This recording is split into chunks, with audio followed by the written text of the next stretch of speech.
ದಕ್ಷಿಣ ಕನ್ನಡ ಜಿಲ್ಲೆಯನ್ನ ಇಂದು ಕೋಮು ಪ್ರದೇಶವೆಂದು ಬಿಂಬಿಸ್ತಾ ಇದ್ದಾರೆ. ಆದರೆ ಕರ್ನಾಟಕದಾದ್ಯಂತ ಇದೇ ಪರಿಸ್ಥಿತಿ ನಿರ್ಮಾಣವಾಗಿದೆ ಎಂದು ಉತ್ತರ ವಿಧಾನಸಭಾ ಕ್ಷೇತ್ರದ ಶಾಸಕರಾದ ವೈ ಭರತ್ ಶೆಟ್ಟಿ ಬಿಜೆಪಿ ಜಿಲ್ಲಾ ಕಚೇರಿಯಲ್ಲಿ ನಡೆದ ಸುದ್ದಿಗೋಷ್ಠಿಯಲ್ಲಿ ಅಬ್ಬರಿಸಿದ್ದಾರೆ. ದಕ್ಷಿಣ ಕನ್ನಡ ಜಿಲ್ಲೆಯಲ್ಲಿ ತುಷ್ಟೀಕರಣದ ರಾಜಕೀಯ ಪ್ರಭಾವ ಜಾಸ್ತಿಯೇ ಇದೆ. ಇಲ್ಲಿ ಏನೇ ವಿಕೃತಿಗಳು ನಡೆದ್ರೂ ಅದಕ್ಕೆ ಸಂಘ ಪರಿವಾರ ಮತ್ತು ಬಿಜೆಪಿ ಪಕ್ಷವನ್ನ ಹೊಣೆ ಮಾಡ್ತಾ ಇದ್ದಾರೆ.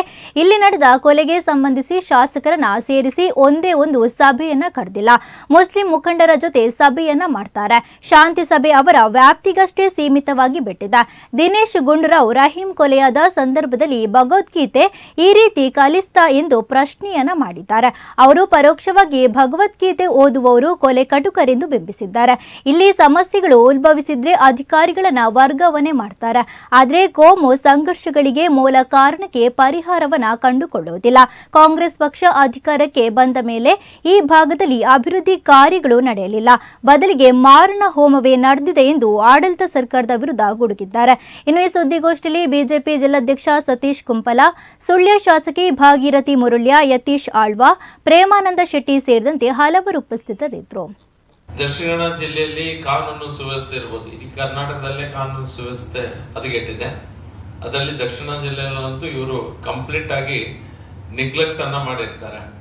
ಇಲ್ಲಿನ ಡಿಸ್ಟ್ರಿಕ್ಟ್ ಇನ್ಚಾರ್ಜ್ ಮಿನಿಸ್ಟರ್ ಅಂತ ದಿನೇಶ್ ಗುಂಡೂರಾವ್ ಅವರು ಇರ್ಬೋದು, ಹೋಮ್ ಮಿನಿಸ್ಟರ್ ಇರ್ಬೋದು, ಡಿ ಕೆ ಶಿವಕುಮಾರ್ ಇರ್ಬೋದು, ಅಥವಾ ಮುಖ್ಯಮಂತ್ರಿಗಳಂತ ಸಿದ್ದರಾಮಯ್ಯ. ಇಲ್ಲಿ ರಾಜಕೀಯ ಒಂದನ್ನ ಮಾತ್ರ ಮುಂದಿಟ್ಕೊಂಡು ತುಷ್ಟೀಕರಣದ ರಾಜಕೀಯ ಅಂತ ಹೇಳಿ ನಮಗೂ ಸಾಕಾಗಿದೆ, ಅವರಿಗೂ ತಲೆಗೆ ಹೋಗ್ತಾ ಇಲ್ಲ ಅದು ಅನ್ನುವಂತ ರೀತಿಯಲ್ಲಿ ವರ್ತಿಸ್ತಾ ಇದ್ದಾರೆ. ಯಾವುದೇ ಘಟನೆ ಆದ್ರೂ ಸಹ ಇಮ್ಮಿಡಿಯೇಟ್ ಆಗಿ ಬಿಜೆಪಿ ಸಂಘ ಪರಿವಾರ ಕಾರಣ ಅನ್ನುವಂಥದ್ದನ್ನ ಹೇಳುವುದನ್ನು ರೂಢಿ ಮಾಡ್ಕೊಂಡಿದ್ದಾರೆ. ಅವರ ಜವಾಬ್ದಾರಿ ಏನಿದೆ ಇಂತಹ ಸನ್ನಿವೇಶಗಳಲ್ಲಿ ಅನ್ನೋದನ್ನ ಮರೆತಂತಿದೆ ಸರ್ಕಾರ.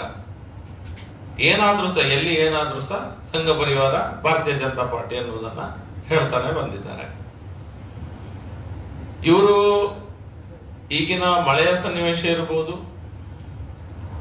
ಅಥವಾ ಇಲ್ಲಿ ಆಗುತ್ತಿರುವಂತಹ ಕೊಲೆಯ ವಿಷಯಗಳಿರ್ಬೋದು, ಮಂಗಳೂರಿನಲ್ಲಿರುವಂತಹ ಶಾಸಕರುಗಳನ್ನ ಕರೆದು, ಎಲ್ಲಾ ಪಾರ್ಟಿಯ ಶಾಸಕರುಗಳನ್ನ ಕರೆದು ಇಷ್ಟ ತನಕ ಒಂದೇ ಒಂದು ಮೀಟಿಂಗ್ ಅನ್ನ ಸರ್ಕಾರದ ವತಿಯಿಂದ ಅಥವಾ